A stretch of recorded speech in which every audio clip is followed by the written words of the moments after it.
This is a place where I feel most at home in the whole world, the place where my creations, my babies, are born. Starting from a simple hand sketch on a piece of paper up to the finished product, the finished instrument. We're talking about musical instruments, in this case, guitars. What I find fascinating in building guitars is the use of what I consider the most amazing raw material of all, wood. Why do I find wood the most fascinating material in the world? Because I think wood is very similar to people. Every single piece of wood contains scars, specific traits, smells, perfumes. By touching a piece of wood, it's possible to understand if the plant has suffered or has had a good life, a short or long life. It is thanks to its experiences that every piece of wood will be able to emphasize different frequencies and sounds, and will have cosmetic differences that will be more appealing to some musicians and some to others. Wood has a lot to teach us.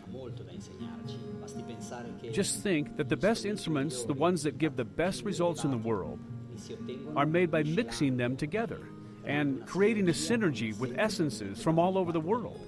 We don't do this often enough.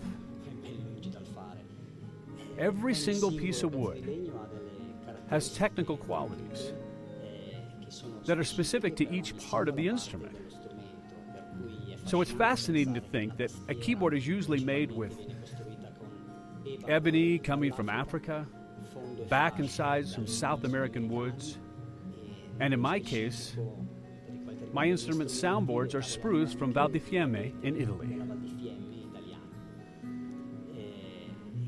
So the union of wood from all different sides of the earth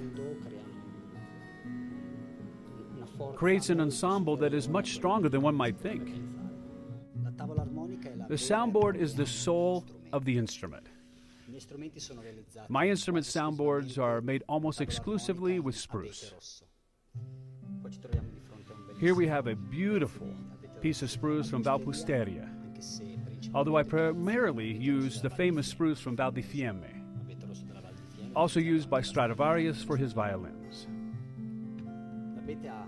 The spruce has the technical characteristics of weight and elasticity suitable really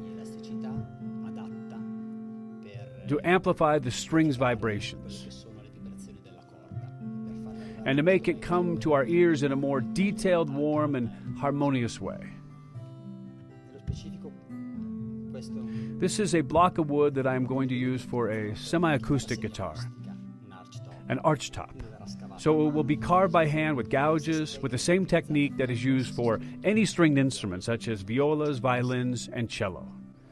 Maple could also be used as a wood for back, sides, and become a playtop.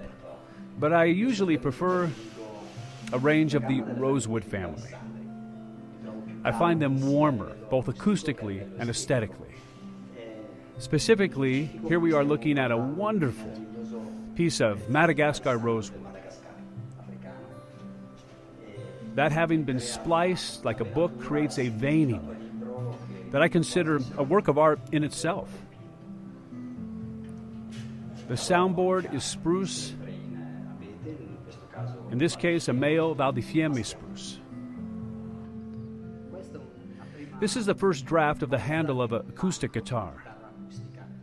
It's part of the instrument that I think is too often underestimated. Well, in my opinion, it has to be the part that needs to forge an almost carnal bond with the musician.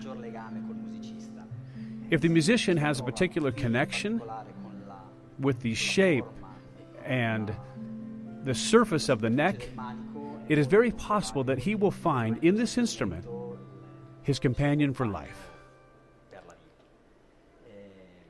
I much prefer to use pieces of wood in a single block, so starting with pieces of this size in order to create a handle without gluing.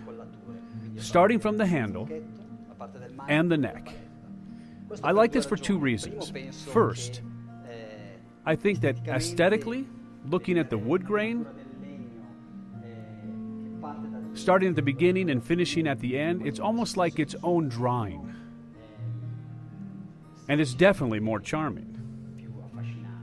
I think that from an acoustic point of view, a block of wood that grew for tens or hundreds of years, as one solid piece, is able to transmit the sound far better than pieces that are glued together.